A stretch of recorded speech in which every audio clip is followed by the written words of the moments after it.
السلام علیکم ورحمۃ اللہ وبرکاتہ۔ میرے پیارے ساتھیوں، اب ہے آداب و دعائیں کا سیکشن ہے، اس میں آپ کو تھوڑا بتانا چاہوں گی۔ میں بہت زیادہ فاسٹ نہیں جاؤں گی، آپ پلیز رسپانس کیجئے، سبسکرائب کیجئے، لائک کیجئے اور شیئر کیجئے۔ یہ کورس اور بھی لوگوں کو معلومات دیجئے، کمنٹ کیجئے، مجھ سے باتیں کیجئے، مجھے سمجھ آئے گا کہ آپ لوگوں کو سمجھ آ رہا ہے نہیں آ رہا ہے، پھر کس حساب سے مجھے اور مینیج کرنا ہے اور محنت کرنا ہے، میں آپ لوگوں کو میرے کو اندازہ ملے گا۔ ٹھیک ہے، چلیے ہم شروع کرتے ہیں۔ آداب و دعائیں، ٹھیک ہے۔ زندگی گزارنے کے عمدہ اصول و ضوابط کو کیا کہتے ہیں؟ آداب۔ اور اللہ تعالیٰ سے مانگنے کو کیا کہتے ہیں؟ دعا کہتے ہیں۔ ٹھیک ہے، رسول اللہ صلی اللہ علیہ وسلم نے فرمایا، کسی باپ نے اپنی اولاد کو اچھے ادب سے بہتر کوئی عطیہ و ہدیہ نہیں دیا۔ یہ بے شک بہت بڑی بات ہے۔ کوئی بھی باپ اپنی اولاد کو اچھے ادب اور اچھی تربیت سے بہتر اور کچھ چیز نہیں دی ہے۔ بے شک یہ بہت ہی کہنے کو تو نارمل سی بات ہے، لیکن یہ بہت گہری بات ہے کہ کیوں کہا جاتا ہے کہ اولاد ہمارا صدقہ جاریہ ہے، کہ ہمارے مرنے کے بعد وہ جو بھی عمل کرے گا وہ ہمیں اللہ تعالیٰ ہمیں بھی ثواب دیں گے، اسی لیے کہا جاتا ہے۔ تو یہ کب ہوگا؟ جب ہم محنت کریں گے۔ تو میں چاہتی ہوں کہ آپ ماں باپ بچوں کو بہت ٹائم دیں، ٹھیک ہے۔ جس کی مصروفیت ہے وہ سمجھ میں آتی ہے، لیکن جن کو نہیں مصروفیت وہ بہانے سے آرام اور موبائلوں میں نہ لگے، ٹھیک ہے۔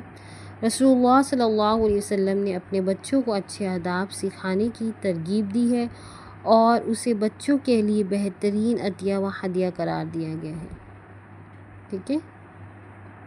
ادب انسانی زندگی کا خوبصورت زیور ہے، اس سے انسان کامل بنتا ہے اور اس سے اچھی زندگی گزارنے کا سلیقہ پیدا ہوتا ہے۔ اگر ادب انسان کی زندگی میں نہ ہو اور انسان چاہے کہ کتنا ہی بڑا صاحب کلام اور مختلف علوم و فنون کا ماہر بن جائے، وہ ادھورا ہی رہتا ہے۔ یہ بے شک صحیح بات ہے کہ ادب ہمارے کو مکمل کرتا ہے، ٹھیک ہے۔ اب میں یہ جو آداب اور دعائیں والا سیکشن ہے، تو اس میں آپ کو آج 2 دعا دینا چاہتی ہوں۔ علم حاصل کرنے کی دعا، اللہم انی اسألک علما نافعا، اے اللہ میں آپ سے نفع پہنچانے والا علم مانگتی ہوں، ٹھیک ہے۔ السلام علیکم ورحمۃ اللہ وبرکاتہ۔ میرے پیارے ساتھیوں، اب ہے آداب و دعائیں کا سیکشن ہے، اس میں آپ کو تھوڑا بتانا چاہوں گی۔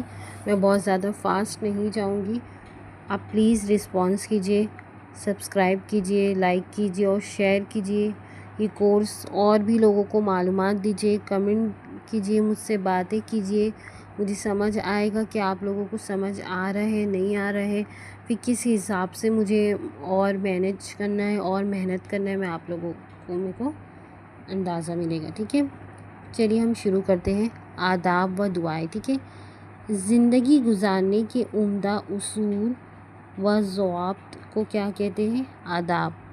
اور اللہ تعالیٰ سے مانگنے کو کیا کہتے ہیں؟ دعا کہتے ہیں، ٹھیک ہے۔ رسول اللہ صلی اللہ علیہ وسلم نے فرمایا، کسی باپ نے اپنی اولاد کو اچھے ادب سے بہتر کوئی عطیہ و ہدیہ نہیں دیا۔ یہ بے شک بہت بڑی بات ہے۔ کوئی بھی باپ اپنی اولاد کو اچھے ادب اور اچھی تربیت سے بہتر اور کچھ چیز نہیں دی ہے۔ بے شک یہ بہت ہی کہنے کو تو نارمل سی بات ہے، لیکن یہ بہت گہری بات ہے کہ کیوں کہا جاتا ہے کہ اولاد ہمارا صدقہ جاریہ ہے، کہ ہمارے مرنے کے بعد وہ جو بھی عمل کرے گا وہ ہمیں اللہ تعالیٰ ہمیں بھی ثواب دیں گے، اسی لیے کہا جاتا ہے۔ تو یہ کب ہوگا؟ جب ہم محنت کریں گے۔ تو میں چاہتی ہوں کہ آپ ماں باپ بچوں کو بہت ٹائم دیں، ٹھیک ہے۔ جس کی مصروفیت ہے وہ سمجھ میں آتی ہے، لیکن جن کو نہیں مصروفیت وہ بہانے سے آرام اور موبائلوں میں نہ لگے، ٹھیک ہے۔ رسول اللہ صلی اللہ علیہ وسلم نے اپنے بچوں کو اچھے آداب سکھانے کی ترغیب دی ہے اور اسے بچوں کے لیے بہترین عطیہ و ہدیہ قرار دیا گیا ہے۔ ٹھیک ہے، ادب انسانی زندگی کا خوبصورت زیور ہے، اس سے انسان کامل بنتا ہے اور اس سے اچھی زندگی گزارنے کا سلیقہ پیدا ہوتا ہے۔ اگر ادب انسان کی زندگی میں نہ ہو اور انسان چاہے کہ کتنا ہی بڑا صاحب کلام اور مختلف علوم و فنون کا ماہر بن جائے، وہ ادھورا ہی رہتا ہے۔ یہ بے شک صحیح بات ہے کہ ادب ہمارے کو مکمل کرتا ہے۔ ٹھیک ہے، اب میں یہ جو آداب اور دعائیں والا سیکشن ہے تو اس میں میں آپ کو آج 2 دعا دینا چاہتی ہوں۔ علم حاصل کرنے کی دعا، اللہم انی اسألک علما نافعا، اے اللہ میں آپ سے نفع پہنچانے والا علم مانگتی ہوں۔